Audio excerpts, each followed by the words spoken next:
Vijay Vadhai sir, Principal, DYP COE Akodi Pune. Dr. Mrs. P. Malati ma'am, Vice Principal, DYP COE Akodi Pune. Dr. Vinayak Kotawa sir, Head of the Computer Department. Respected all HODs and deans, faculty members, and all dear participants. On behalf of DY Patil College of Engineering, Akodi Pune, I, Mrs. Sonia Baswade, Assistant Professor, Department of Computer Engineering, take the opportunity to welcome you all to this 6-day session of 6 days online refresher program on contemporary AI applications in healthcare, sponsored by AICT and IST, and organized by Department of Computer Engineering of D.Y. Patil College of Engineering, Pune. The man who has a confidence in himself gains the confidence of others. This proverb is very much suitable for our visionary and dynamic leader, Dr. Vijay Vadai sir, our principal of D.Y. Patil College of Engineering, Akodi, Pune. I would like to welcome and request Principal Sir to share his valuable words. Over to you, sir. Brahmanandam परमसुखदम केवलम ज्ञानमूर्ति द्वंद्वातीतं गगनसदृशं तत्त्वमस्यादिलक्ष्यम् एकं नित्यं विमलमचलं सर्वदी साक्षिभूतं भावातीतं त्रिगुणरहितं सद्गुरु तं Namami. First of all, let me welcome wholeheartedly to Dr. Kashinath Kokil sir, DRDO scientist. And being the Kashinath, he always served the Pandharinath, Vithala, Krishna.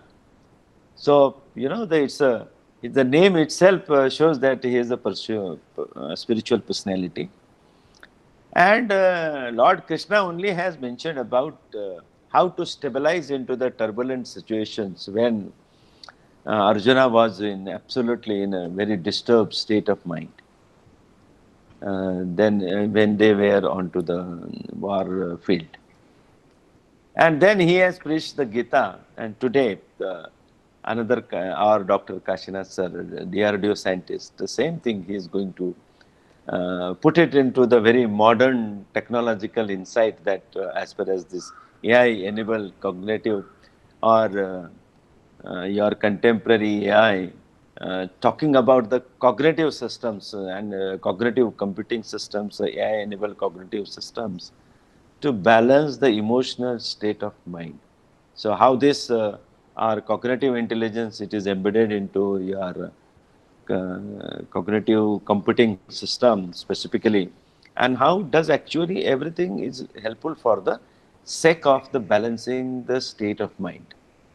So your conscious mind, subconscious mind, sukshma mind, your then cellular mind, your cosmic mind, all these minds, how to understand these minds and how this exactly the precious knowledge which has come from the ancient scriptures, how it is disseminated and how that particular knowledge base is being utilized to understand the emotional state of the people. So these are all the fascinating things. That's why new education, as far as the new education policy is concerned, blend of the culture, the ancient science culture, has to be, there with the science and technology. Swami Vivekananda also has mentioned that whenever the spirituality and science can only bring the peace and harmony to the mankind. So to bring the harmony into the mankind, there we need to understand the EQ quotient, that is the emotional quotient. So sir is going to highlight about this. This is a very apt, right kind of the personality who is going to talk on to the very right kind of the very learned personality. He being the scientist into the DRDO, still his much more inclination is for the sake of service to the humanity and service to the God. Many times I listen to his spiritual talks also, because and such kind of the personality, you know that in nowadays into the all the companies, the spiritual quotient, those people who are having the high SQ along with your IQ and PQ and your LQ, this EQ balancing and EQ understanding is very, very essential, and how to keep and manage and balance and how to exactly translate into the computational science, and reflect it. Because in our regular the script that or the any paper that we review, that we know that as far as the emotional balance, sentiment, understanding of these emotions, detections, anger, everything, stress, we do have the various methodology algorithms as far as the AI enabled systems is concerned. We do conduct the sentiment analysis also, sentience analysis, sentiment analysis, the higher order thinking, higher order cognitive thinking, lower order cognitive thinking, ability to understand, ability to analyze, ability to evaluate, ability to anticipate, ability to participate, ability to collaborate, ability to the lot of ability of the human intelligence, which is embedded into the personality, need to understand carefully in a very balanced right way. So today the right authorities are here. So let us listen all the participants. Those this will be a very unique lecture. I can say definitely, because you are all the people, the professors, the research oriented professors.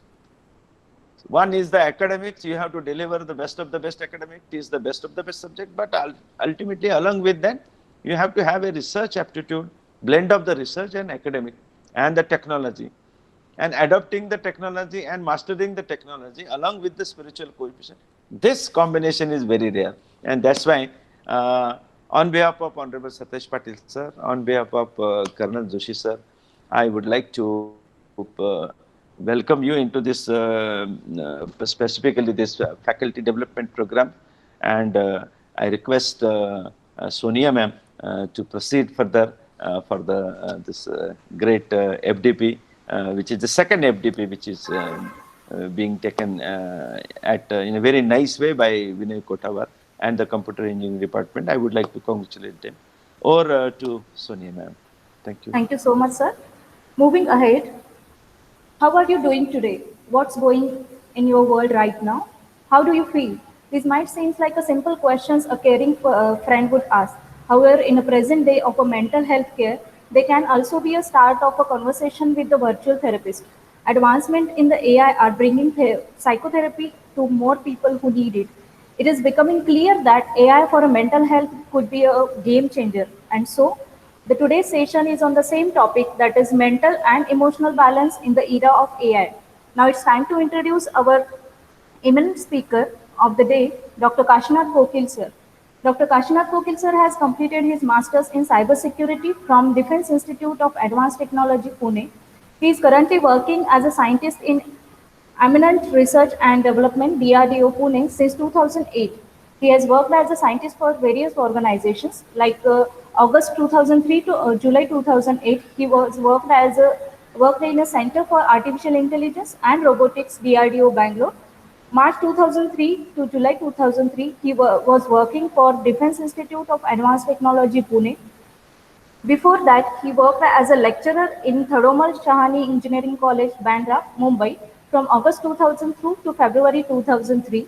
Sir has received many awards like Technology Group Leader Award by DRDO in 2018, Technology Group Award by DRDO in 2007, R&D Excellence Award by Bharat Electronics in 2006, etc. And Sir has also given many motivational and spiritual seminars in various colleges and organizations. And today we are extremely privileged and honored to have such an eminent personality with us today.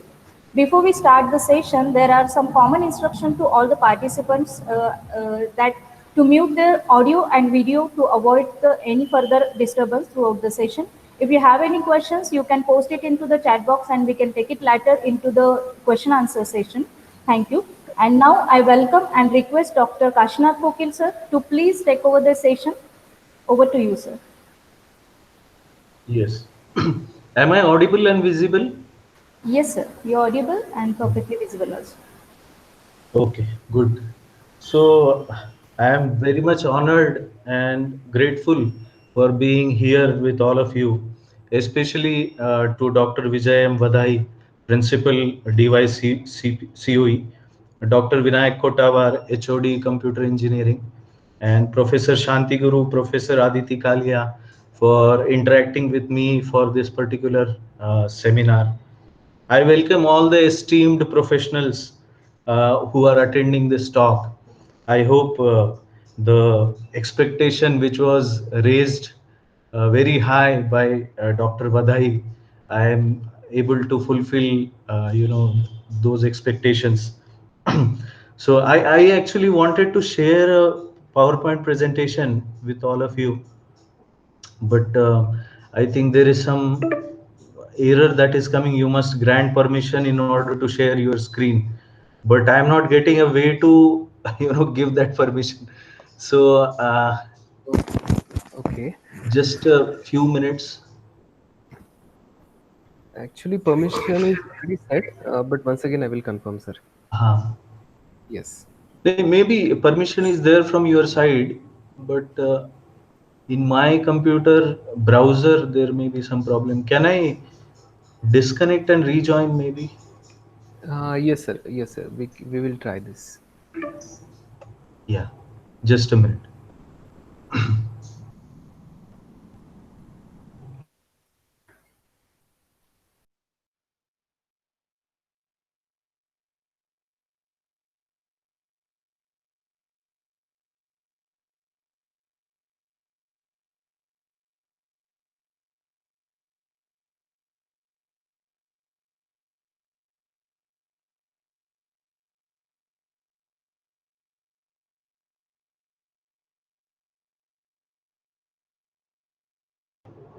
Yes, still I'm not able to get to that point.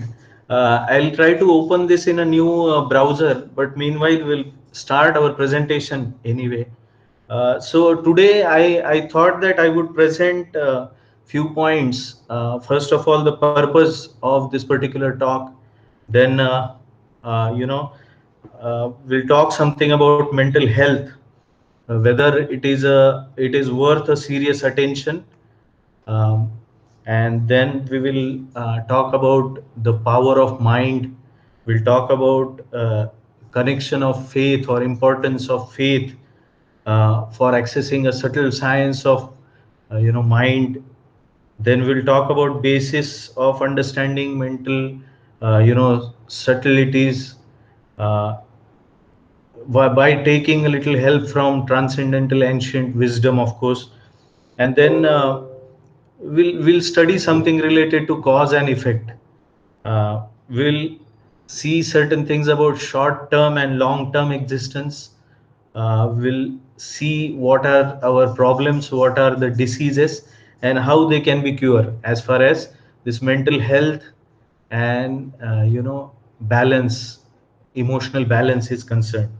So we come to this purpose of this particular talk. I am very glad that this particular topic related to mental health and emotional balance is given such an importance, especially in this conference. In fact, we tend to take it very lightly, but it's a great big huge science, many times difficult to understand probably than our artificial intelligence and neural network and all associated technologies today.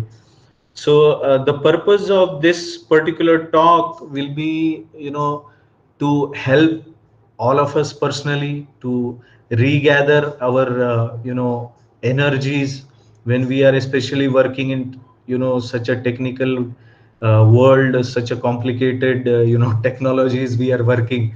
We personally need this mental balance or mental peace or tranquility.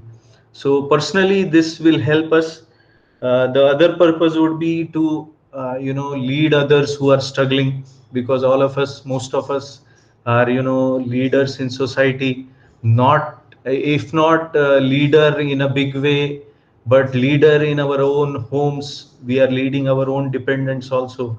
So for them also we can be a light, uh, and then ultimately some insight for further research. As Dr. Vadhai was pointing out, that a lot of research has been done in the area of recognizing mental capabilities of a person and his, spiritual quotient or emotional quotient, intelligence quotient. And this particular way of looking, or this dimension of looking at mental health and peace and balance, would give a little insight into how we can model our solutions to the problems. So this is the purpose of this talk, that it should help all of us especially in the era of AI. Uh, in fact, this mental health, if we see, it's a serious thing. It's worth attention because we I don't know how this conference has gone. Usually, for me, the experience is if too much technical content is presented to the mind for a long time by different experts, our intelligence becomes really fatigued, or we get a sense of exhaustion. In fact, mental exhaustion or intellectual exhaustion is more energy sapping, as I can say. I think you will agree with me that rather than physical bodily work, if one is working on the level of intellect, he will feel more fatigue, he will more feel exhausted. And that's why sometimes we need to work physically more than intellectually to refresh ourselves. So this exhaustion of mind in today's era, especially we all are leading the efforts of making dumb into an intelligent. So what is that dumb? Dumb is a computer. Computer is a dumb. It's a machine, and we try to make this machine into an intelligent thinking being. So making dumb into intelligent is more difficult. It's more exhausting, isn't it? So in fact, sometimes as a professor, you may be having a direct experience and realization of this, that dumb students, making them understand those hi-fi technological terminology and all the scientific background, giving them full understanding and realization of the topic. It's a exhausting thing. So for personally, for all of us, for me also, I take great pleasure, and it makes me very mentally peaceful to to get out of this exhausting technological world and come to some simple life. So mental health is a serious concern nowadays, more than previously in the history, because of this complicated nature of today's world, complicated realm of so-called technology. So this particular thing. But in fact, even though sometimes some IT professionals, they feel like now I am ready to sacrifice some money, but I don't want to work every day. Sometimes some of my friends, they express this feeling that maybe IT people, or people working on computers and software processes and automation and artificial intelligence and research, maybe they should retire early. But what to do? We are duty bound. We have to. Otherwise, it is sometimes a battle of survival.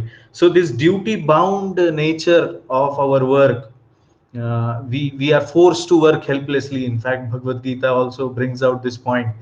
Nahi kaschit kshanam api jatu tishtatya karma krut karyate ह्यवशः कर्मः सर्वतः प्रकृतिजैर गुणैः. Means, according to one's own nature, one is forced to work helplessly. So this is very interesting. We are forced to work helplessly according to our own nature. So we are duty bound, and in that, just like a bull who is forced to pull a cart, he becomes exhausted, but he can't do anything. Something similar to that happens to our existence. So with a compassion, with a mercy towards our own self, we should be concerned seriously about our mental health. Our mental health is in fact very crucial for our success or happiness in life. uh, you know Sometimes we take it as granted that I don't have to do anything, because mind is quite invisible thing. You just see externals, you just experience the world through your senses, like knowledge gaining senses, eyes, ears, nose, tongue, touch. So these senses, we get so much lost in those externals that we take it for granted that our internals are working fine, but they also need attention sometimes. In fact, I also keep on hearing this, that male are more vulnerable sometimes, because they they are, in a way, in society they are treated to work without having any emotions.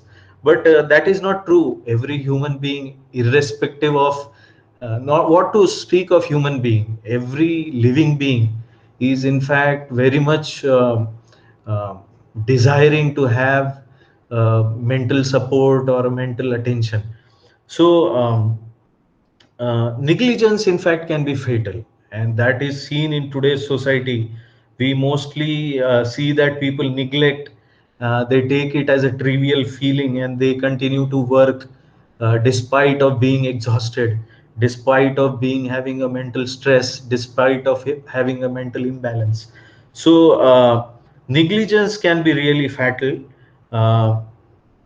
And sometimes we know that what we need. Sometimes our inner conscience always pushes us to take care of our needs, and we also sometimes have enough knowledge, theoretical knowledge, to take care of all of our mental needs. But really speaking, practical application of those principles many times is missing. Many times people know it is good to exercise. Everybody knows exercising is good for body, for bodily as well as mental health. Exercising is good, but do we really practically do exercise? How many of us do exercise? So therefore there is a serious issue in practical application. Although many people speak of even Bhagavad Gita, such a esoteric spiritual principle based book, or a book of wisdom, people speak of verses from Bhagavad Gita, but how much do they really apply it in their life? So this mental health issue is, sometimes seen in a personality who is actually seemingly very knowledgeable, but he's not able to practically apply. And people sometimes wonder how this person could take a drastic step of even suicide, when he was in fact helping others for overcoming this tendency. So there is a lack of practical application sometimes, and there is sometimes overconfidence, like I know it all. What is there in it? I am such a learned person, I have such a knowledgeable background. This kind of false ego also sometimes you know takes a toll on mental health. So this duplicity is really dangerous.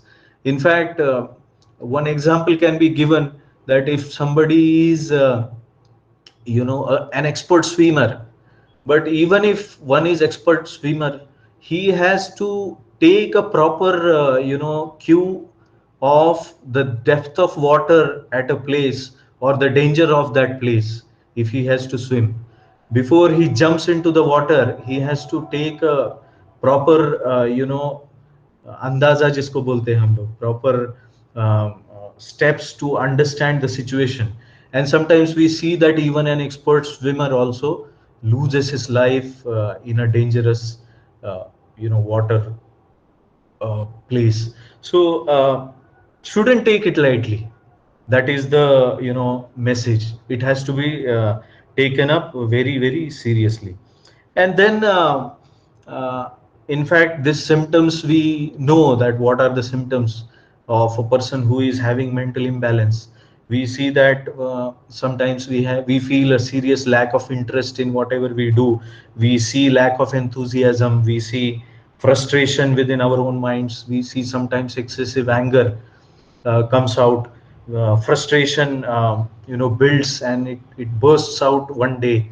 And sometimes you may be blasting at your own boss, or you may be blasting at your own wife, and you may destroy your relationships for a long term.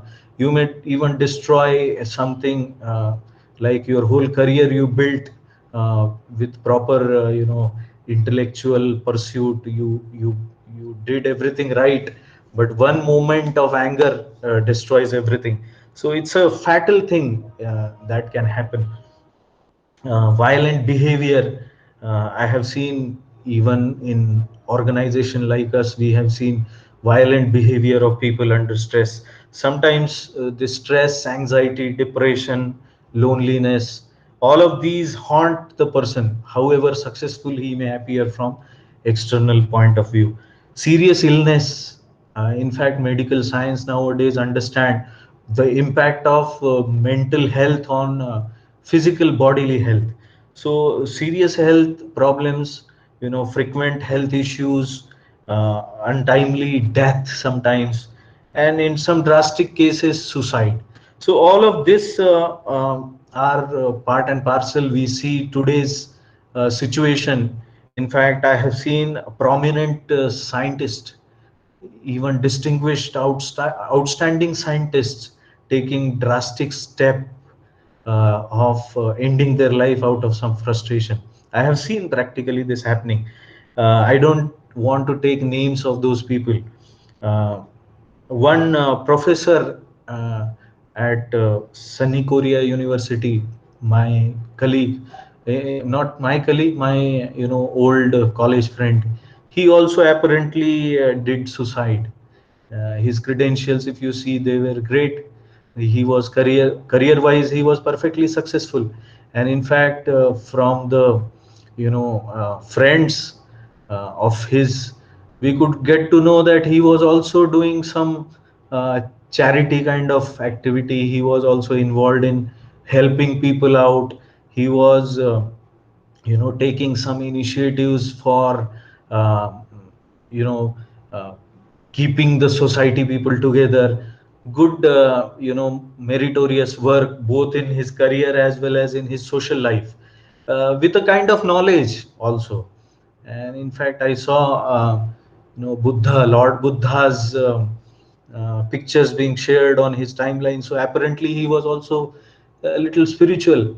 So how did he do that? This is a very serious concern, serious problem. So in fact, many times I see not sharing our mind with anybody else. uh, Today's world, according to old scriptural understanding, is full of hypocrisy.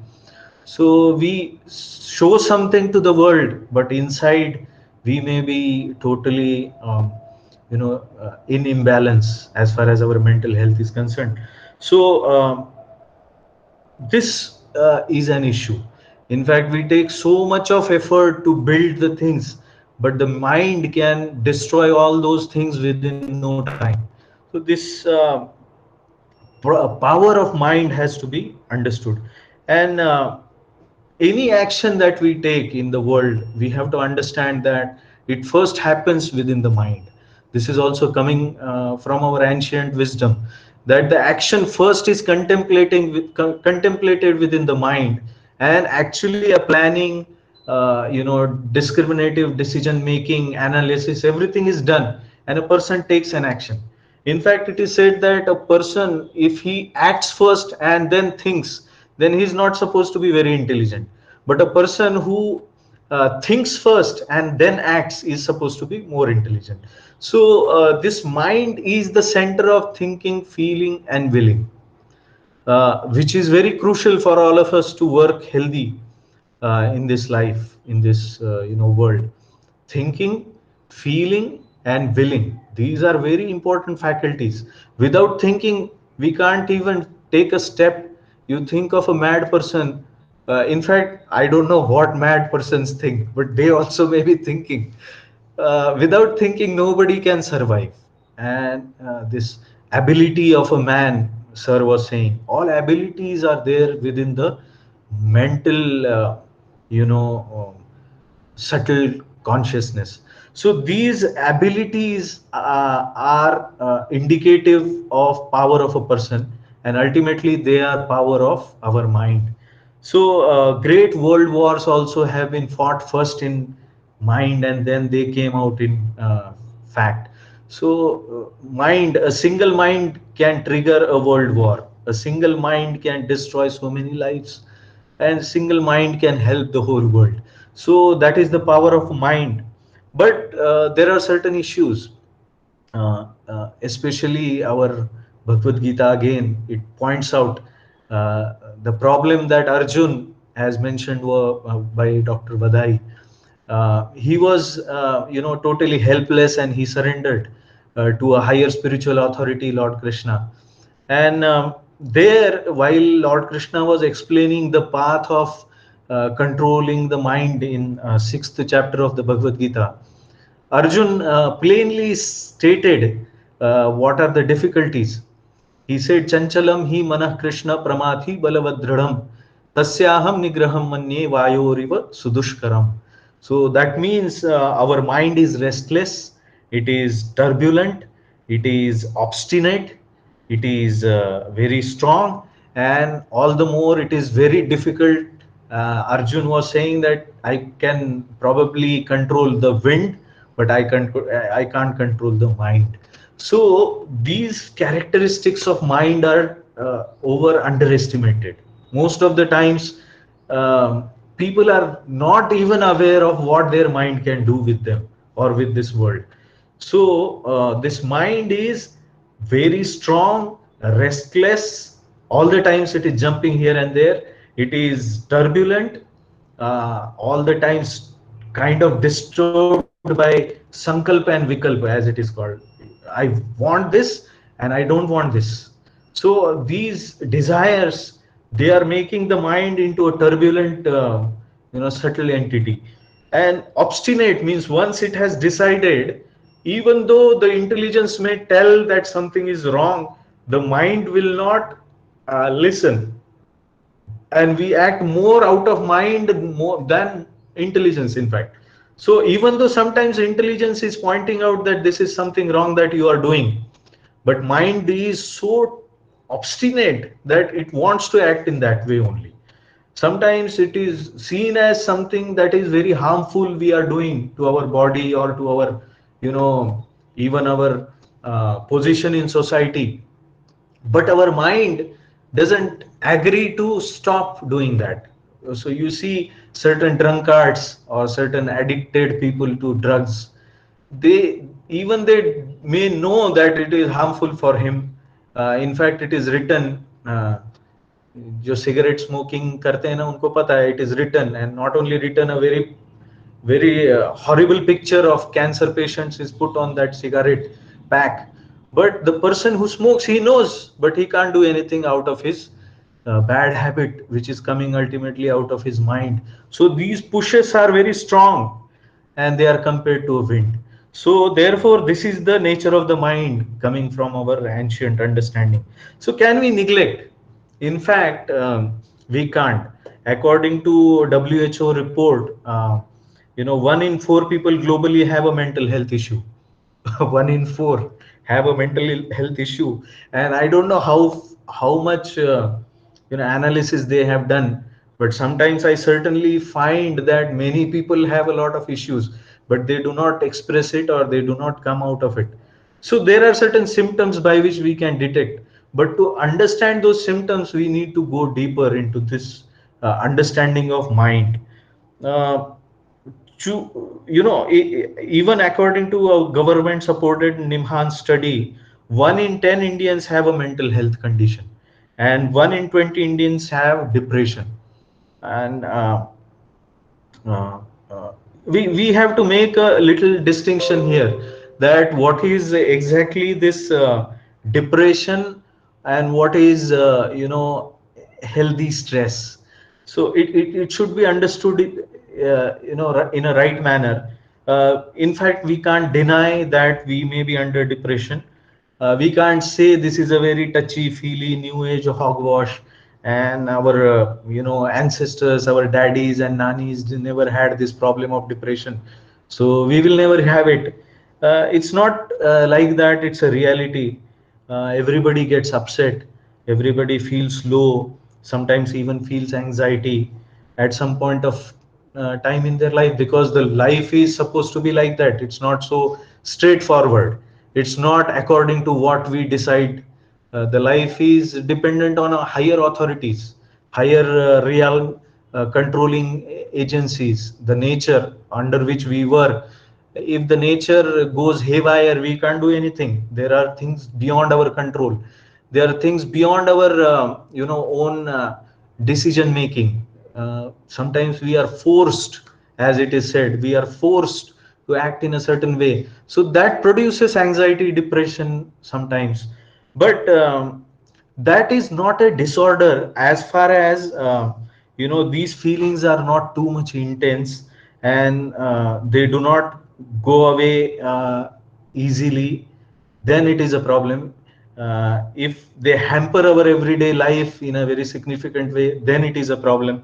If when it stays for a longer time, like weeks together or months or sometimes years together, it's the intensity and longevity of that disorder that classifies it as a real problem or depression state. And it may need intervention, it may need a serious attention, sometimes it may need medication. To deny this even exists, uh, uh, that I see him always smiling, how can he be under depression? Or this can be very insensitive and harmful talk. So we have to actually, in society, we have to give a little attention to this problem. For this, to overcome this kind of problem, really speaking, we need a lot of effort, and we need a particular kind of way of life. How to deal with it is important.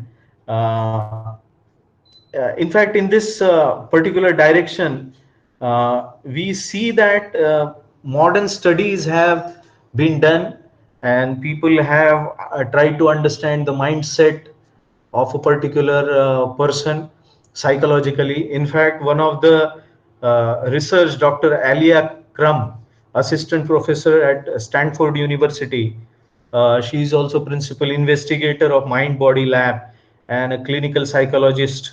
So she has done a research. She has published some papers also. So she has concluded in one of her research, mindsets have a measurable effect on health and real implication for healing. So it depends upon a person's mentality whether he will be healed in time for even his bodily diseases. So there is a term called as placebo effect. This term is very widely used, in fact, and this shows the significant, in fact, connection between our mental state and our way of looking at the world, or the way, the positive attitude or a negative attitude. In fact, sometimes it is described as, the way we see this world is really what our mental state is, how our this deeper subtle consciousness of mind is. So we look at the world like, if we put on green glasses, the world looks green. So the way we look at the world, if the world looks to be very depressing to us, it's something to do with our mind. If the world looks to be a rosy place, it is something to see, it is related to our mind. So this is also proven by these research scientists.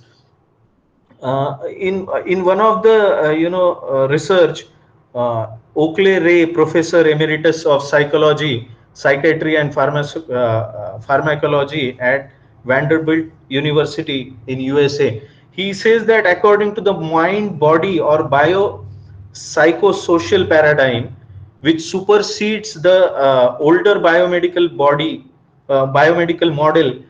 uh, According to this research, he says that there is no real division between mind and body because of network of communication that exists between the brain and neurological, endocrine, and human immune system. So all these constitute our, you know, conscious experience of living. It's not that body is disconnected with mind. Now this research, although it says that body and mind are kind of homogeneous thing, mind is also part of body because of these neurological connections, or endocrine or immune system related connections. Although this is said, we have to accept that there is definitely a very, very strong connection between our overall personality and mind. Everything related to our body, which is gross, our perception, our capabilities, it is centered around mind. So, are these modern studies really helping? That is the point. Uh, I was reading a tale of depression and suicide. Even after being successful in exams and despite uh, exercise and meditation, there was a news that recently came that a doctor, psychologist himself was not able to cope up with his knowledge about mind. Even if he had that knowledge, he was not able to cope up with his stress. The knowledge that is given by these modern scientists, based on their physical observations with their senses as well as their instruments, is it really helping? The psychologist himself is not able to help himself to come out of the suicidal tendencies. I can share the link of this real world case study. There are some psychiatrist trainee also. They are also under tremendous depression, and they are not able to solve their own problems. What to speak of the solving the problems of the world? Of course, that doesn't demean what they do, but it certainly means that there are many dimensions which are to be taken into care. Sometimes a very serious bodily disease and the pain associated with that disease can overwhelm the mind so much so that these tendencies can crop up. They can come up, and in that case a bodily medicine is required. Some antidepressant or some painkiller medicine may be required. It's not the philosophy only that would save that person from that pain. Although in a real higher spiritual dimension these things are demonstrated, but for not a normal day to day life living very ordinary person. So for this, the dealing or understanding or knowledge, nobody can actually claim that our modern medical science or modern research is giving wholesome solution. We have to look into different deeper subtle aspects of our mental consciousness. So uh, in fact, more research also in some other way, it has pointed out that there is association between dimensions of religious commitment and mental health. This was reported in American Journal of Psychiatry and Archives of General Psychiatry. There was an observation that, which was of course after a 12-year follow-up of all articles appearing in this particular journal. 72% of the religious commitment variables were beneficial to mental health, it was concluded. And participation in religious services, social support, prayer, and relationship with God were beneficial in 92% of citations. So it's wholesome. It needs a full ecosystem, uh, of course, based on a scientific bent of mind, not a blind faith kind of thing. So, in a detailed study on suicide in Netherlands, Kirchhoff, this reported that this paper is there, Psych, Spirits as well as Mind. A British Journal of Psychiatry actually has presented this paper. It was stated or reported that there was a decline in suicidal rate, which was concurrent with a religious revival of that person. So religious revival, sometimes spirituality and religion are mixed together, but these are two different things, really speaking. But of course, I don't know whether they are pointing to spirituality when they are talking about religion, but certainly religion and spirituality are the most close terms which have been there together. So this paper finds out and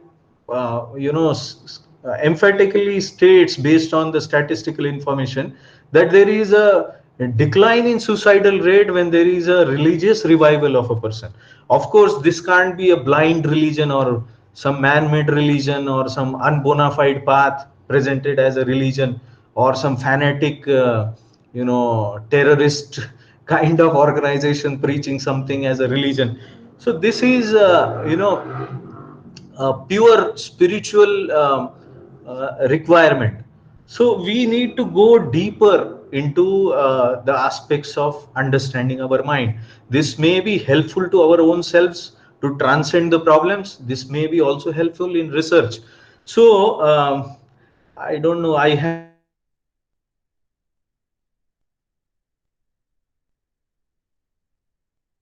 video is of Richard Slavin, who is an American. At the age of 19, he left his home in search of a higher purpose. And he has described his experience of this particular point. In fact, he hitchhiked through America to all, in between countries. He went through Europe. He went through, this Afghanistan, Turkey, and Pakistan, and he ultimately came to India in search of true spirituality. And he was there meditating in the holy water of Ganges, Ganga, in Himalayas. He was sitting on a rock one day, he describes. In fact, it is described very nicely by him in this video. I would make an attempt to get that effect. That video, in fact, has that effect and visuals so that we understand the point very clearly. So he's describing that when he was sitting on that rock meditating, nobody was around there, and it was a calm place. The Ganges was flowing very nicely, and suddenly he saw a hawk on the top of his head moving, and it had a very sharp, appearance, aerodynamic shape. He's flying, and with his, yellow eyes, he's, with his big frame, his big wings, he is flying very strong.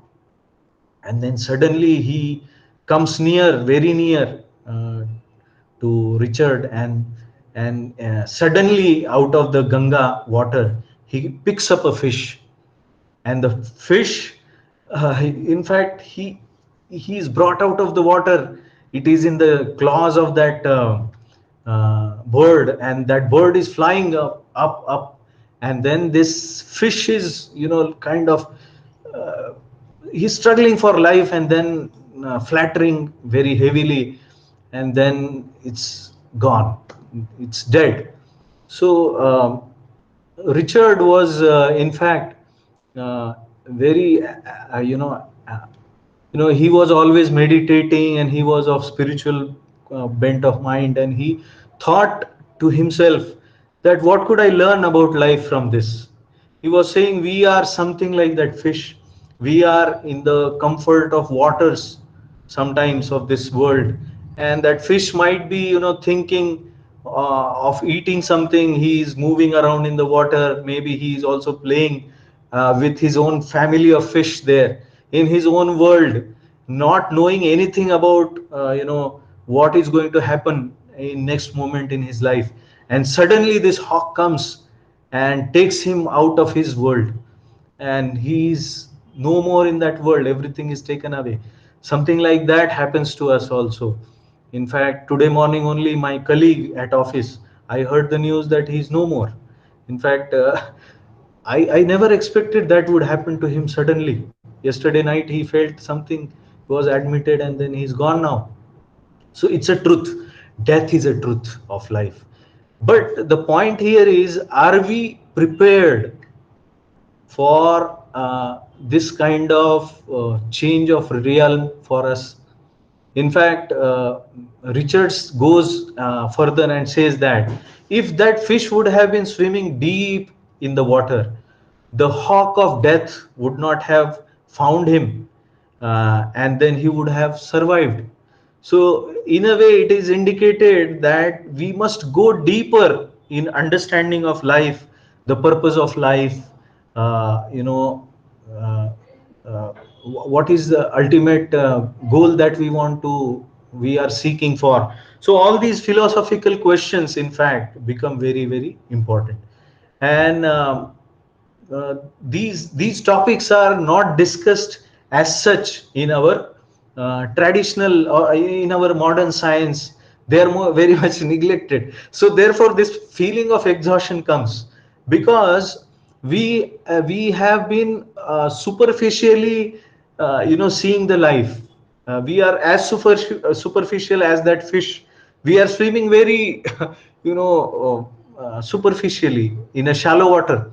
Uh, did we really go deep enough into our existence and questioned the very fundamental basic questions of life?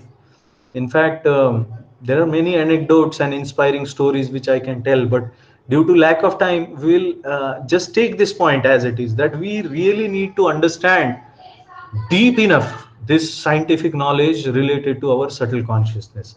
So this clear understanding is very much missing in modern way of education, and this is more given in our scriptures. I'm glad that Dr. Vadhai started his talk by giving wisdom from transcendental scriptures, by thanking the spiritual master Guru. Guru opens up the eyes of a disciple or a person who seeks shelter and seeks knowledge from him. So this clear understanding is required as to what is that mind exactly. Unless we understand what is that mind, we will be superficially making our so-called scientific theories and statements. The scriptural understanding says that there are two distinct energies of God. One is called spiritual energy and one is called material energy. The material energy is further divided into two parts. One is called as gross energy, the other is called subtle energy. Bhumi rapo nalo vayu kham mano buddhireva cha hankara iti yamme bhinna prakriti ashtadha. So these five gross elements, earth, water, air, fire, ether, they constitute the gross energy of material existence. You take anything that is scientifically discoverable, anything that you create, it is created out of earth, water, air, fire, ether. For example, electricity is part of ether, and it is discovered through our subtle experimentation. So earth, water, air, fire, ether ultimately are the source or root of all gross kinds of energies which are perceivable to us. But further to that, there are three elements which are subtle and which are distinct and different from these five. This is very important point. They are different than these five: earth, water, air, fire, ether. And the three which I am going to mention, they are entirely different. It's not that these three can be made out of earth, water, air, fire, and ether. I hope this point is taken very seriously and very diligently by seeing through discrimination. Uh, Mind, intelligence, and false ego. These three: mind, intelligence, and false ego. Again, mind, intelligence, and false ego, they constitute subtle material energy of nature. So earth, water, air, fire, ether, five cannot make mind. They cannot create mind. This is very important in artificial intelligence also. Sometimes in artificial intelligence, we mix mind and brain, mind and intelligence. But mind and intelligence, first of all, are different subtle things. And gross energies, earth, water, air, fire, ether, are different. We can't make mind out of earth, water, fire, and ether. What we make is an impression of or effect of subtle mind on uh, gross platform, gross material. Our mind has an effect. Mind being cause, subtle cause, has an effect on earth, water, air, fire, and ether. So mind can cure some problems in earth, fire, air, ether, etc. And this is being demonstrated in our ancient scriptures. It is demonstrated even today by great saintly people that this subtle entity called mind can do certain significant changes in earth, water, air, fire, and ether. So sometimes the effect of mind, the cause is mind and the effect is the body. Sometimes the research which tries to understand mind and psychology, it understands the effect of mind, and then it sometimes concludes that mind is nothing but that effect on the earth, water, air, fire, ether. So that is where the statement which I said few minutes back, that research says that mind and body has is same thing. It's not different. It's not like that. According to our ancient understanding, and of course there is science behind it, mind is a subtle thing which affects the earth, water, air, fire, ether. It's subtle cause. So this subtle cause is very important to be studied, and it has to be treated in a different way. In fact, our existence is called as sometimes by scriptures as internal reincarnation. Internal reincarnation means modern science also accepts this. According to modern science, our body is changing all the times. Every cell within our body is changing. In fact, 8 years back, the body which I had now, it is no more. My body is completely new after 8 years. There is not a single cell within my body which remains same.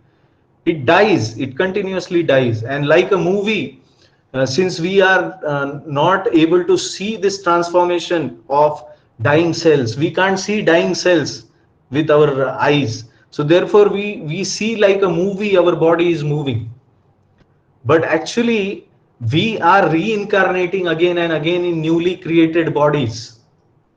This is called as internal reincarnation within same life. So this internal reincarnation is driven by mind.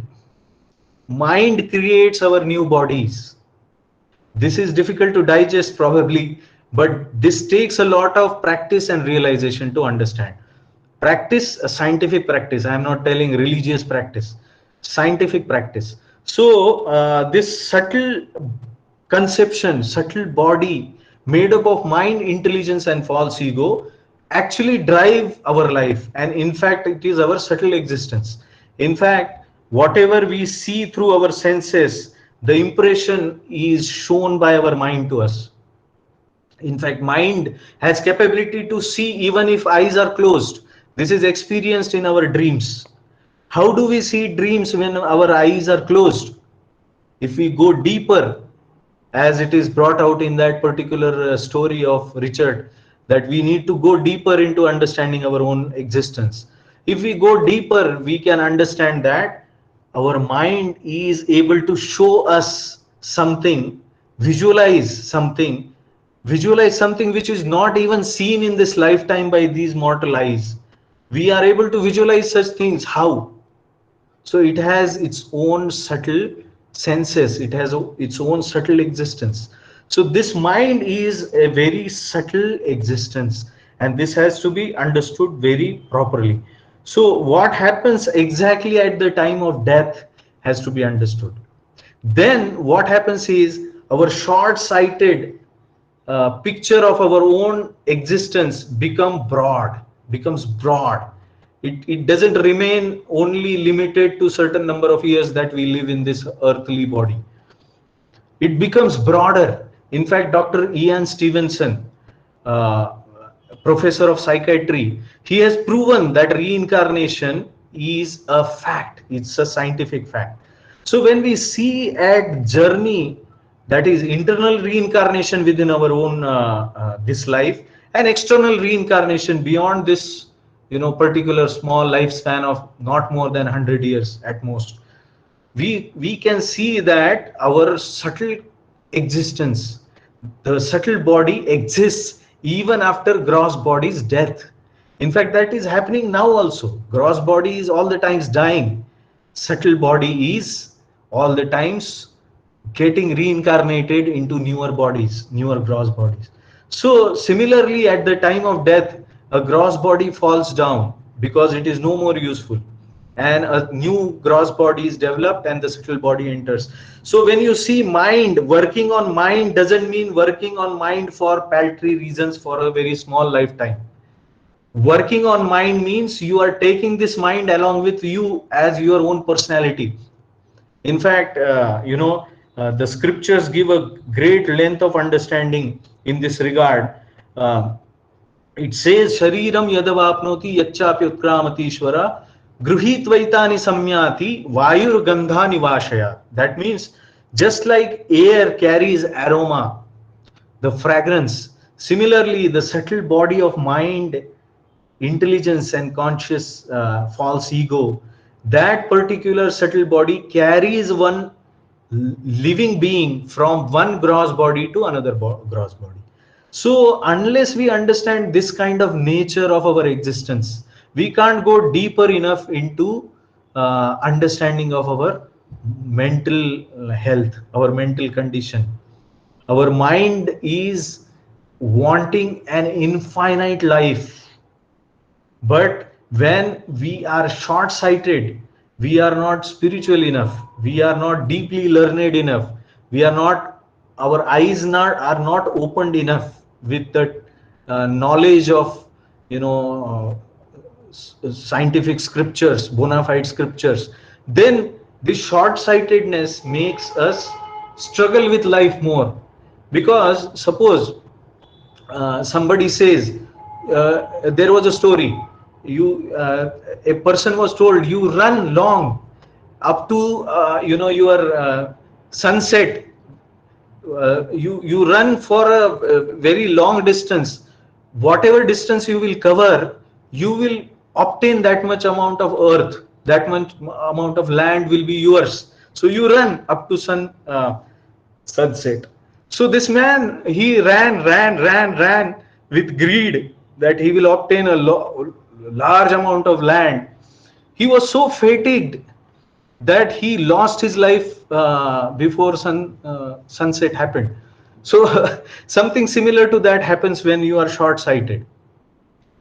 We this sunset, if we compare to death of this particular body, then we, if we are short sighted, we feel that this whole this time is the time, there is no time beyond that. We feel that this is the ultimate time and you enjoy everything in this world.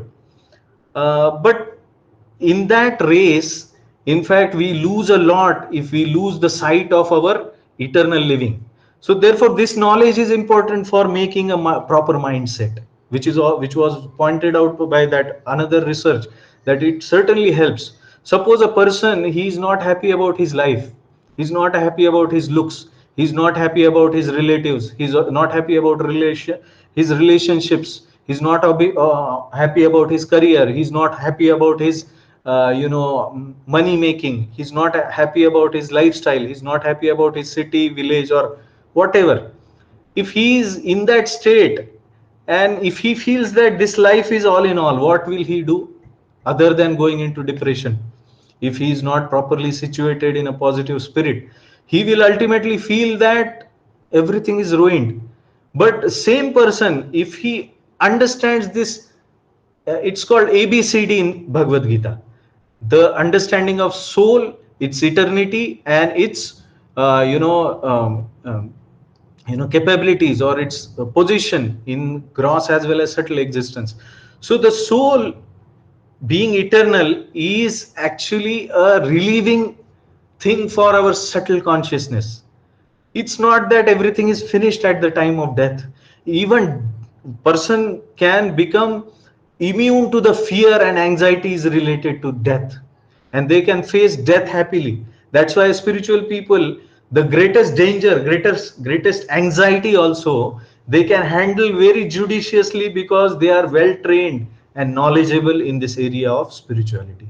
So therefore, understanding mind or subtle consciousness is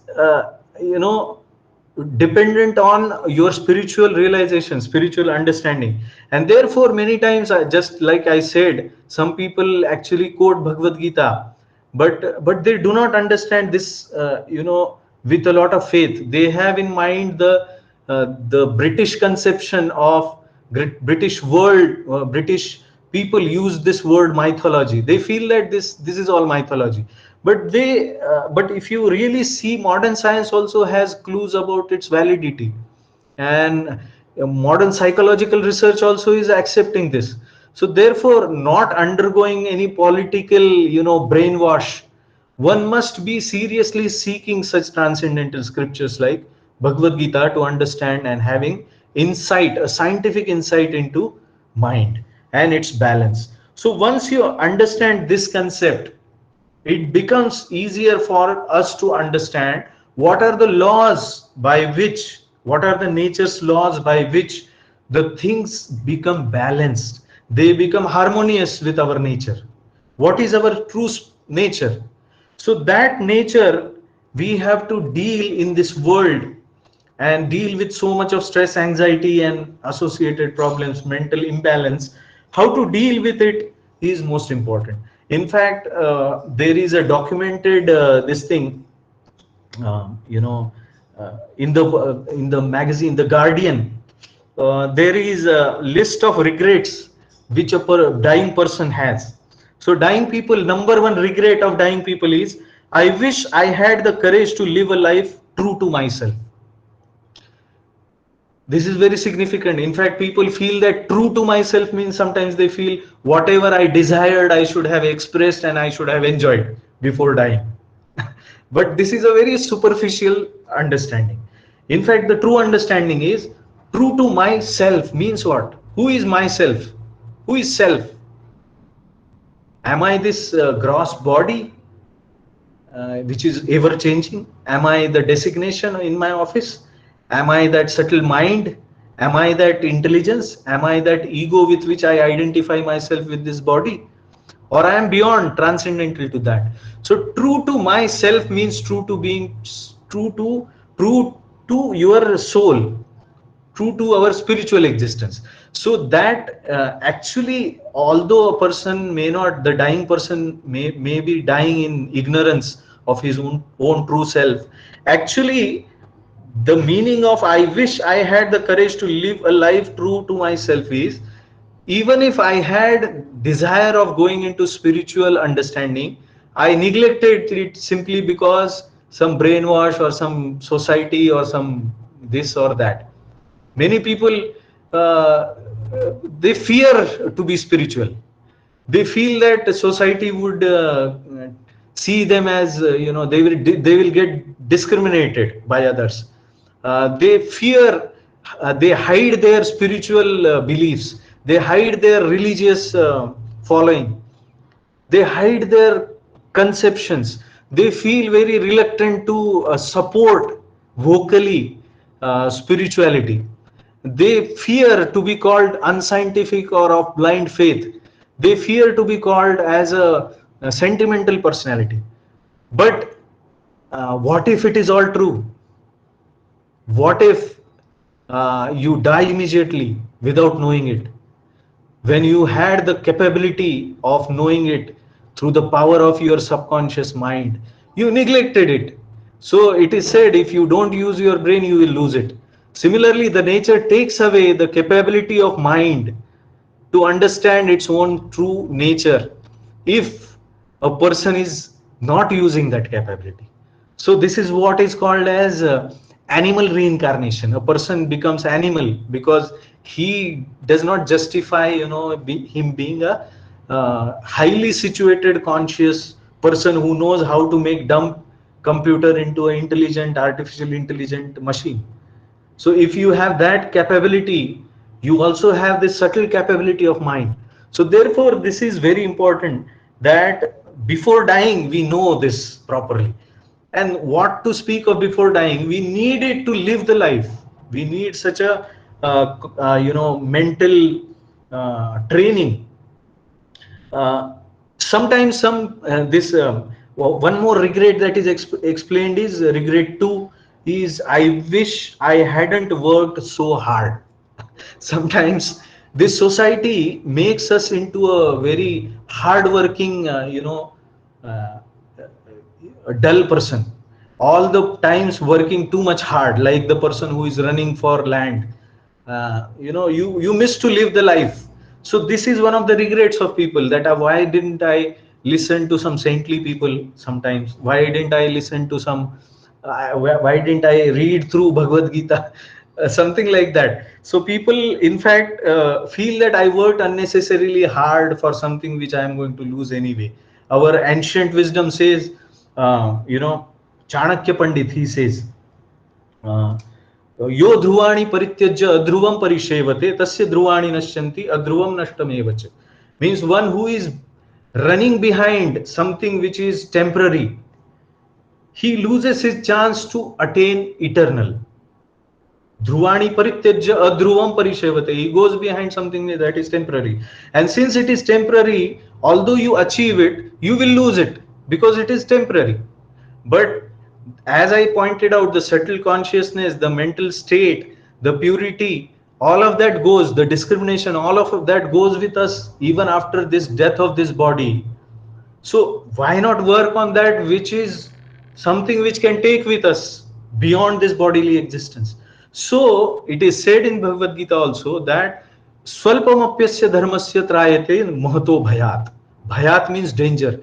One is saved from greatest danger, calamity, if he actually understands a little bit, even a little bit of this path and follows it. So therefore, this understanding is required for you know higher truth, seeking the higher truth. So sometimes when a person gets really inspired, he feels that what should I do then? I am having such a hard working life. I don't have a time. Lot of work is there. Lot of duties are there, and this world is not seemingly good enough for spiritual practices for many people. So what should we do? Simpler lifestyle, change our job, or simply renounce our worldly duties? So all of that is something external. In fact, you need not change anything external for relating or to understanding the internal. So inner nature can be understood by certain practices that we can do. So in this case, for mind, there are certain difficulties to handle this mind. There are certain difficulties. As I was expressing, that the mind has these characteristics: obstinate, it doesn't want to change, it takes up something, it wants that only, it is very stubborn, it is very strong, it is always turbulent. All these things are there. So this mind, which doesn't help the person to achieve his own goal, is considered to be an enemy of the person. So it is said that mind is an invisible enemy. It can't be seen. In our defense, we try to give so many weapons to our armed forces. And the most difficult enemies are those who cannot be tracked easily. They are invisible. They are not tracked by any, sensors or something. So they become very difficult. In fact, especially one more problem is like in Kashmir, you have invisible insider enemies. You don't know, even your own Indian citizens, they can be your enemies. They are insider as well as they are enemies. They are working for your enemy nation. So mind is something similar to that. It is inside us and it works as an enemy. So how it is an enemy is described vividly. In fact, our scriptures say that as long as our mind is full of lust, greed, anger, illusion, pride, arrogance, madness, envy, all these are called diseased mind. And you analyze this scientifically. If you have a very greedy friend who can cheat you for his greed, how will it be? Will you consider him as a friend or an enemy? It's so evident. If a person for his lusty desires, he can go to any extent. In fact, sometimes it is seen in news that a girlfriend or a wife kills husband because she was girlfriend of some other person, and after marriage they killed this person and looted everything that he had. So whether such a person can be friendly, it is considered as an enemy. So these six these 6 7 enemies and their subtle children, these big six enemies also have certain subtle offsprings, which are like, I only want attention, everybody else should understand that I am great. So that kind of subtle tendencies, these are small variants, and all of them actually are acting as an insider enemy. So mind cannot be peaceful and happy as long as it is haunted by these enemies. It is attacked by these enemies, and you work for these enemies. We will never feel happy if we are not getting rid of this enemy attack. We are not immune to these enemy attacks. So it's difficult. You can't kill your mind. It is not recommended by scriptural understanding. You may kill your insider enemy of nation, but you can't kill your mind. uh, in fact, cooperating with it in a very judicious way and making or turning it into a friend, uh, and purifying it is the recommended solution. So mind balance or mental happiness, mental tranquility, mental consciousness, balance is possible by this formula, the formula or the principle of utility. Uddharet atmanatmanam natmanam avasadayet. Atmaiva hi atmano bandhu atmaiva ripuratmana. This is real understanding. This can be actually understood very easily with reasonable thinking. What is that? Uddharet atmana atmanam. One should deliver his own self by delivering his mind, or utilizing his mind he can deliver himself, or he can, one should never degrade himself by degraded mind. Na atmanam avasadayet means one should not degrade himself by degrading his mind. Atmaiva hi atmano bandhu means his mind is his friend, or atmaiva ripuhu ripuratmanah bandhuratma atmanastasya. One who has controlled his mind becomes friend of that person. One person who doesn't control his mind, he becomes enemy of his own self.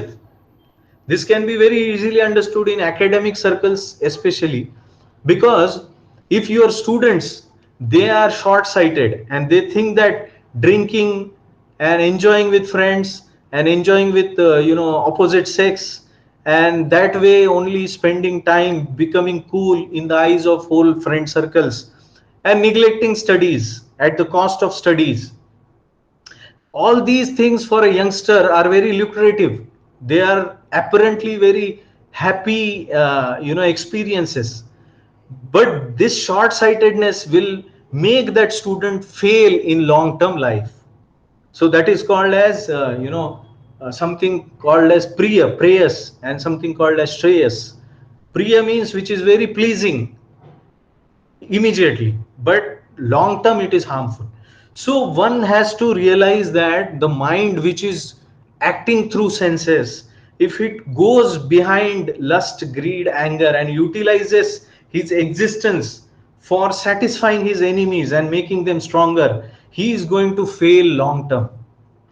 And in fact, today morning I heard a news, my wife showed it, that a person who was mentioned in Guinness Book of World Records for his some record, and he had crores of rupees in his bank account, he died by suicide. He had big four properties and so much, but he died. He was a youngster. He loved some lady, and he wrote it in his suicide note that I love her and I'm ending my life because of some turbulence in relationship. So this is called as short-sighted use of his own consciousness, his own capabilities. He is so short-sighted and only acting out of this temporary feelings of heart. On the other hand, a person who is sacrifice oriented, a person who is helping others, who is going a step ahead and making some sacrifice for own for his own demands and trying to satisfy others, he gets more happiness, he is more satisfied within the heart. So therefore, for a man, mind has to be trained and purified in such a way that he will be more oriented towards higher consciousness. This is called as transcending your own false ego and your own greedy demands. You look beyond your own little self. You look at humanity at large. Just like a person who is unmarried, his happiness, and a person who is married and he's serving his family, his happiness, there is a difference. When his family is there, he becomes more happy. Of course, of course, this is seen in a right frame of mind. Sometimes people suffer so much in family because they are not properly situated. So family or humanity, or going beyond that, our scriptures say that all living beings, for all living beings, if you are living a life of service or a life of sacrifice for the satisfaction of others, for the satisfaction of God, this is called as devotional way of life, devotional service. It is said that this kind of devotional service, this kind of bhakti satisfies the heart, and this experience is realistic and one can actually understand it. The proof of pudding is in eating. It's not that only theoretically we tell, we will never experience anything. So therefore, overcoming these conditionings, or reaching the depth, broadening our vision, going having a long term roadmap is very important. This long term roadmap, how long term, is dependent on the knowledge of the person. If he is seeing long term means only 10, 15 years, 25 years, 30 years, or the human life, then it's a very short sighted vision. It is much more beyond that. So in fact, control of mind then is discussed, that okay, with a lot of analysis, with lot of purification, and with lot of good intent, I am able to understand the sacrifice oriented life makes us happy, greedy selfish life makes us desperate, and we lose everything in due course of time. All our happiness, peace, tranquility will go away. If we theoretically understand this, the next question is whether our mind agrees to this or not. Our mind doesn't disagree, that is the problem. Mind doesn't agree, that is the problem. Mind becomes obstinate to obtain certain thing for his lust, for his greed, for his anger. He wants to take revenge on somebody. Uh, uh, he doesn't want to sacrifice. So mind wants to grab everything for enjoyment, and by nature, grabbing mentality, you will never feel happy. Like thieves, our Srila Prabhupada, one of the great saints of India, he said, a society of thieves can never be happy. Suppose you in your DY Patil College of Engineering, or wherever you are working, everybody becomes a thief mentality. Can the things work? It will be miserable, it will be disastrous. Similarly, if we act selfish, whole human society acts selfish, it becomes a place of miserable existence for everybody. Nobody will feel satisfied. So mind doesn't accept this proposal because it is not purified. So therefore, how can this mind be controlled? This is vividly described in our ancient wisdom. One or two things which I can tell you here is, one thing is taking knowledge from wisdom of ancient scriptures, the treasure in our own backyard, India. We are brainwashed by some propaganda, by some political setup, and some falsely placed education system. Fortunately, Dr. Vadai was mentioning that our education system is now understanding, and new education policies now actually is in a better position to give us that option of understanding our own ancient Vedic scriptures coming in proper bona fide way. People make commentaries on Bhagavad Gita and give their own interpretations, but proper representation as it is required, bona fide. Like for engineering, a bona fide book is required, a bona fide professor is required, bona fide university, bona fide college is required, AICT is required there, UGC is required there. All this system, this ecosystem is required. Similarly, when it comes to spirituality, there is a ecosystem. There is definitely what is bona fide and what is not bona fide. In fact, sometimes non bona fide things are shown as if they are proper spirituality, and then the faith of person goes away. Sometimes a swindler comes and poses himself as self proclaimed god or self proclaimed guru, and then he he in turn is a cheater, and then people lose ultimately their faith. Not that kind of thing. We need a substantially scientific, bona fide scriptural presentation coming in proper succession, proper spiritual master, as it is said. It is required. So number one is association of such a scriptural knowledge through a proper bona fide personality who has practiced it himself, and he is showing the symptoms of all of what we are speaking. The lifestyle which is free of all these mental diseases, his lifestyle, his open book life is significantly showing us that yes, this man has sacrificed, this man has given his life for higher purpose. He is transcendental to temporary requirements of bodily pleasure. He is situated on a higher spiritual platform. So such association. The second thing is you disassociate with those who are detrimental to this spiritual path. Like for example, the students, modern day students, they will make more friendship with drunkards, they will make friendship with prostitute goers, and then they will suffer all the more. They will destroy their komal shraddha bolte hai jisko, they will destroy their faith. They will destroy the ultimately, you see, such people, they will destroy the whole conception of goodness in society. The society doesn't work on the principles of demoniac culture. Society actually works smoothly on the principle of divinity.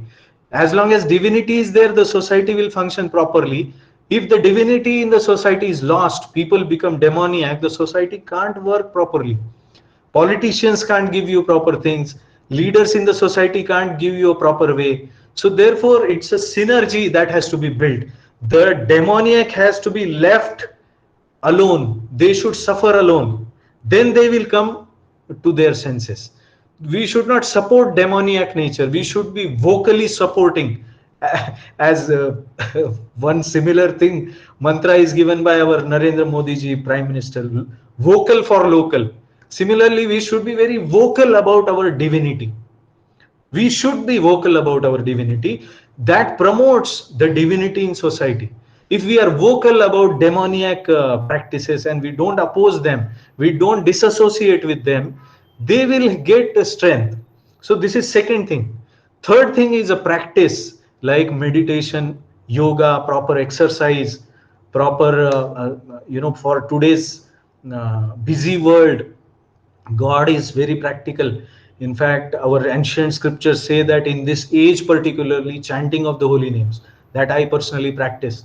We need to reconnect with our deep spiritual being. We need to connect. We need to do something for our spiritual existence. So that spiritual practice in terms of yoga, in terms of Ashtanga yoga, Dhyana yoga, Jnana yoga, all these help us, all of them help us to get reconnected with our spiritual being. And then the Bhakti Yoga, which is supposed to be supreme science and supermost position as it is described by Vedas, that yoginam api sarveshan madgater antaratmanah shraddhavan bhajate yomam same yuktatamo matah. The topmost among all the spiritual practitioners is supposed to be a person with Bhakti Yoga. So this is a science, of course.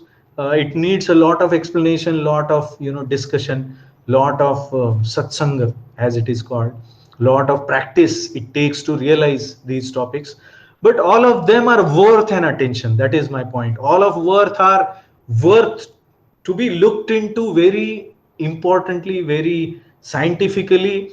They need to be given proper due respect. We should not neglect them. Other countries, other nations are quite serious about something like Bhagavad Gita, but here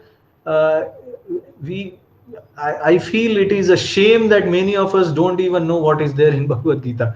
It should not be such a shameful condition. We should all at least give a reading to such scriptures and try to understand what is this mind, how it can be controlled, how it can be balanced, how we can get rid of demoniac culture, what is exactly divine, what is demoniac, what are the symptoms, how to actually become transcendental to material nature, and the effects of this. The effects of this are one of the important uh, effect that has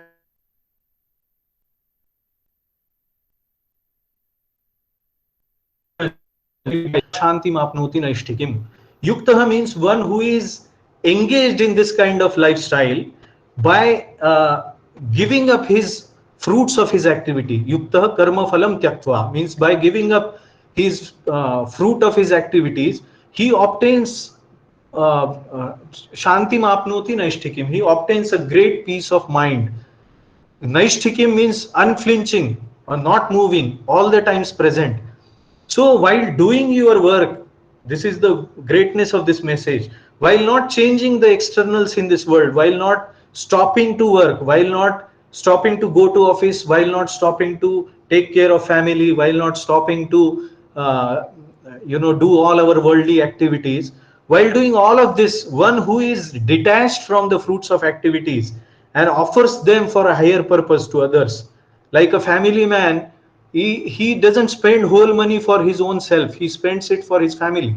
Similarly, to higher conception of devotion for humanity or for God, if one is sacrificing and he is engaged in such a life, he will feel happy or he will be always peaceful at his heart. On the other hand, ayuktah kamakarena phale sakto nibadhyate. One will be entangled in a complicated mesh of birth and death by being attached to the fruits of his results for satisfying his own lust, greed, and anger. So that is called ayukta. One is not following a spiritual kind of lifestyle. Yoga yukto vishuddhatma vijitatma jitendriya sarvabhutatma bhutatma kurvannapi na lipyate. So this particular verse brings out the other advantage of using these, having a spiritual lifestyle. One who is having spiritual lifestyle, vishuddhatma, he will become purified. Vichitatma, he will be able to control his senses. Jitendriya, his mind, he will be able to control. And what will happen with that? Sarva bhutatma bhutatma, he will become pleasing for everybody. Everybody will be happy with him, and he will be happy with everybody. He will love everyone, and everyone will love him. What else we want? We want love from everybody. In fact, this suicide case that I was saying, Guinness Book of World Record person, despite of having so much of money, despite of having so much of fame, world records, Guinness Book, he was not feeling loved. That's why he ended his life. So the way in which one can feel loved and the way in which one can really love others is this way of purification of existence by spiritual life. So therefore, I hope this talk gives us enough insight into our. I could not show you some slides which would have made it more clear, but I think this is sufficient for us to get inspired to seriously look into this as a scientific way of handling our mind. Thank you very much. I think I overshoot the time. If I have spoken something more, please forgive. Thank you so much, sir, for the very informative session. Sir, we are having some questions in our chat box. Can we go with that? Yes, we can. There is first question from Dr. Jain, sir. Are different stresses may require different method of treatments, and how? Right. In fact, stress can be at different level. Stress can be at physical body level. As we suppose I lift some weight which stressed my muscles, I need a different treatment, and that can cause me a stress at bodily level. Stress at bodily level also ends up sometimes in severe headaches. So these severe headaches also are called stress. They are not to be, they need a different kind of treatment. But as you go towards deeper cause of stress, you ultimately end up in what is called as a spiritual management of stress. So it is seen factually that the gross effects of stress can be reduced by ultimately removing their cause at deeper level. So that removal of the cause at deeper level means sometimes by using medication, sometimes by using mental kind of counseling to the person. It sometimes means for a different level it means differently. One vivid example that comes immediately to my mind is Uh, this Once I went, my personal experience, I went to Shivneri Fort, and there with my wife when I was roaming about, there one monkey suddenly came. It came into the picture. It jumped, and suddenly it climbed and wanted to grab the purse of my wife, and we were very terrified with his claws and with his terrible teeth, and that monkey was shouting angrily and it wanted to grab the purse. And then we were frightened, we were full of stress. What will happen, we didn't know. I simply said to my wife, you give away that purse. But that carried everything, and Shivneri Fort means we are at top, and if that monkey would have gone into some valley, we would have never got back maybe our telephone, credit cards, money, bank, everything was there. So at that time the monkey took that purse, and then it went away, but fortunately it didn't go far enough, and somebody around and that monkey started to pull out the things from the purse, and we were concerned that we will lose something. Immediately a person came and he told us, you give that monkey something to eat so that he will leave your purse. So we understood this, and we immediately took some chips packet and threw it to the monkey, and monkey gave away that purse. So this principle is, if you understand deeply, this is our mind actually needs something higher to give away something lower.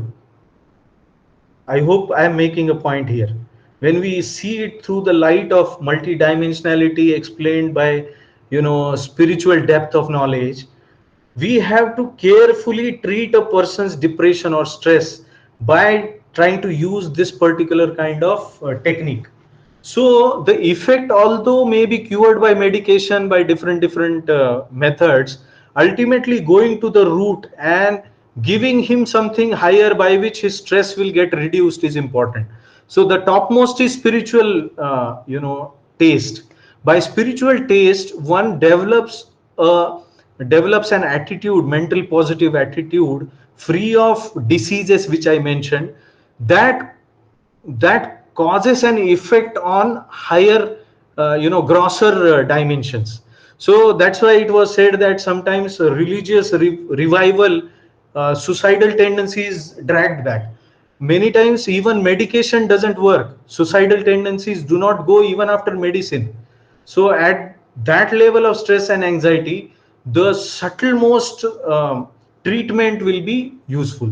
That's why this should be taken as a serious education requirement for everybody from start of his life in academics. Then he will be equipped so that he will not develop a disastrous level of stress. But at the same time we should accept that if I throw towards that monkey, I throw something which he dislikes, but we humans like very much. If he doesn't have that understanding or taste, then he will not be able to give up something which is lower. Similarly, if somebody is on a gross bodily platform, he doesn't have that intellect and depth of understanding, he will not be able to go to a very deeper levels. He may need a particular medicinal treatment. I hope I understand. I gave some, I could throw some light on this. Thank you so much, sir. Our next question is from Shanti Guru ma'am. How to Yes. listen to our soul? Oh, that is a very, a very profound question, I may say.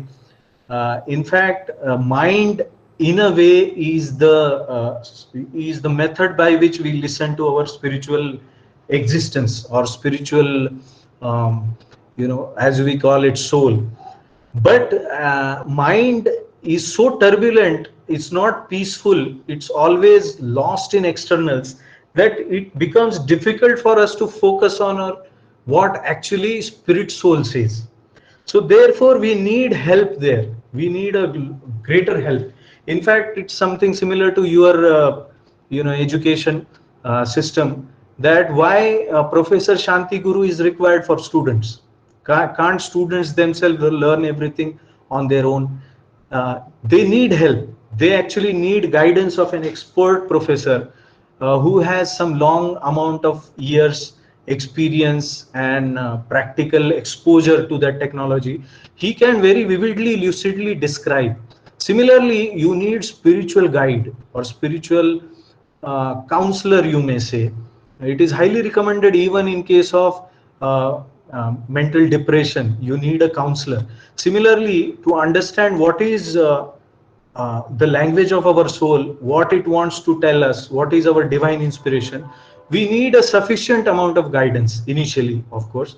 Then, when we become experienced, we can distinguish between what is really spiritual and what is really material. What comes from spirit soul is all spiritual. What comes from material inspiration is material. Our mind has become mix of everything. Sometimes it is compared to water which falls from sky, rain. Through rain water falls from sky, but when it mixes with ground, it becomes impure, and then it is not worth drinking if it is impure. Similarly, our consciousness becomes impure. It can't understand the truth, it can't understand the purity. So it needs purification process to make that water clear. Similarly, it needs purification of consciousness through proper practice, through bona fide spiritual guidance. Beyond this, some people actually take some money and give some mantra for their own material benefit. They misuse their followers. Not that kind of thing. We need a bona fide process for purifying our mind in order to understand the real spiritual substance within ourselves.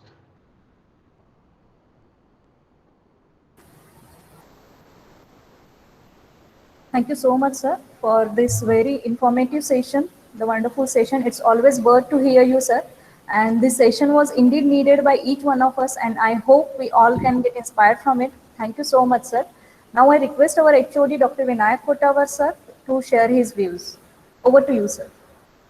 Thank you, Sonia, madam. Thank you, Kokil sir. It was a very wonderful session. It was an eye opener for all of us.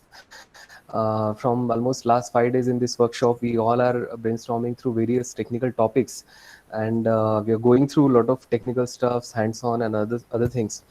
This is something different that we all, as a participant, heard from you, and it was very much required uh, as a as an intellectual person, and we are more responsible because we are directly interacting and dealing with the students. So we really need this kind of attitude and this kind of sentiments, this depth and maturity of uh, understanding, so that we can percolate the same with the students. You rightly said the importance of mental health, emotional health. Sometimes generally we prefer to talk about physical health,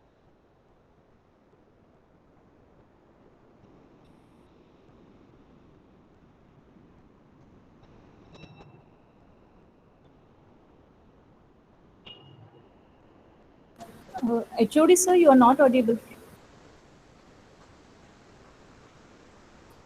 I think sir got disconnected.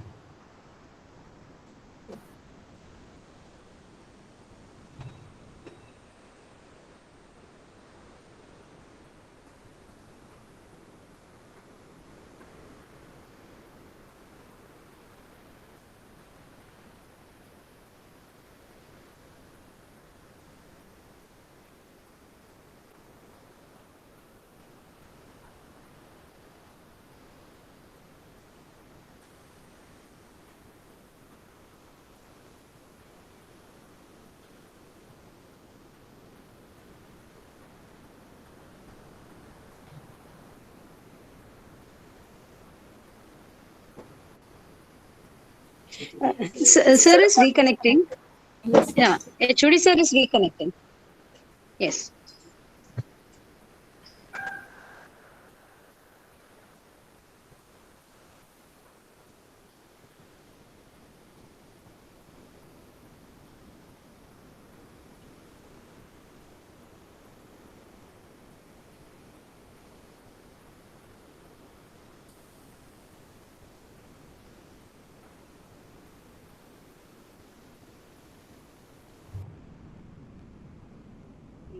yes.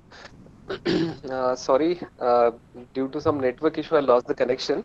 But now I've joined through Shanti Guru Madam's session. Um, I was discussing a few of the important points that you shared in your presentation. It was worth, listening, and it was worth, uh, in fact, to implement in our daily lives and routine lives. You rightly said about the how to balance the mental and emotional health effectively. In fact, exerting more physically is one of the way in which we can basically balance our emotional and mental health, particularly a short-term stress or short-term fatigue that we generally have. So that we can definitely, overcome with exerting more physically, and it is important for our health as well. I just remember one of the documentary that I have seen on Netflix, a social dilemma, a very interesting documentary as such, and I just reminded few of the concept that I have heard that particular point of time when you are talking about the world is a little bit, moving as a hypocrisy, and we are so much sharing. We are sharing so many things, and but in fact. At the same time we are not sharing enough, and that's why we are basically going into depression. That kind of a dilemma very properly and curatedly is expressed by you, and it was a very wonderful thought, and it was a very eye opener thought as such. You rightly said about we should first think, we should feel, and then we should act. You rightly talked about the dilemma of sankalpa and vikalpa, and it was very interesting concept to understand as well, sir. uh, it is always there that the stress and other stuffs are the routine and daily life we actually experience, but how to differentiate between whether it is really important to give significance to that particular stress, whether we have to take it positively or whether we have to concern about the same. It depends on intensity and longevity of that particular stress level that you rightly mentioned, sir. uh, the most important thing that I really appreciate in this presentation is the importance of religious and spiritual practices that we're doing, the kind of commitment we are showing for it, how we are practicing it and trying to make it a habit, how faith can play an important role for your positive mental health. That is really, really important for a human being to have certain faith in something, and our prayers, our regular practices, maybe it's the spiritual or religious practices, will give that kind of a commitment, and that definitely helps positively in our mental health. The concept of internal reincarnation is actually, in fact, new to me, and the way you explained it and the way you related it with the mind, it was really wonderful. And actually, I wanted to read something more about it now after listening to you, sir. So thank you so much. And the most important thing that you expressed in your presentation with so many examples, that how short-sighted attitude plays a very critical role, and that is basically causing a lot of high intensity stress and something to worry about. So that short-sighted attitude with such a small examples with very simple practices, how can we overcome it? That you nicely explained with the last example that you gave about the monkey. So that basically gives us a right path where we could understand that how we have to move little ahead and how we have to move little up to think about our short-term problems and to deal with our short-sighted attitude. Thank you so much, sir. It was so many takeaways from your session, and it was worth hearing to you. And it is definitely informative to all the participants. Thank you so much for joining, and thank you so much for sparing your time, sir. Thank you so much. Welcome. Yes, over to you, Sonia, madam. Thank you, Churi sir. Here we come to the end of today's session, and no program is complete without a proper vote of thanks. I, Mrs. Sonia Baswade, on behalf of entire organizing team behind this 6 days online refresher program on contemporary AI applications in healthcare, sponsored by AICT and IST, and organized by DY Patil College of Engineering, Akudi, Pune, would like to propose a vote of thanks. First and foremost, I would like to thank our chief patrons, Honorable Vice President and Chairman Sri Satish D. Patil sir, and our Honorable Campus Director Colonel S. K. Joshi sir for always supporting us and to organizing such kind of events. I extend my heartfelt thanks to Dr. Kashinath Kokil sir, for sparing his valuable time to throw a light on an important aspect of a mental and emotional balance. Thank you so much, sir. A big thanks to our beloved principal, Dr. Vijay Vadai, sir, for being a true leader and continuous source of inspiration for all of us. Thank you, sir. My heartfelt thanks to respected Vice Principal, Dr. Mrs. P. Malati ma'am, for continuous guidance and support. I would like to thank our HOD, Dr. Vinayak Kottawar, sir, for his support and the guidance that he has extended to all of us in organizing this event. I would like to thank Mrs. Shanti Guru ma'am and Mrs. Neelam Patil ma'am, chief coordinators of this program, for their guidance and support. I extend my heartfelt thanks to entire organizing team for their hard work and continuous efforts for making this event successful. A big thanks to all dear participants for your active participation, and without whom the success of this program was not possible. So thanks to all of you once again. Now with this, I declare that this session is over. We will resume with the valedictory function at 2 p.m. sharp.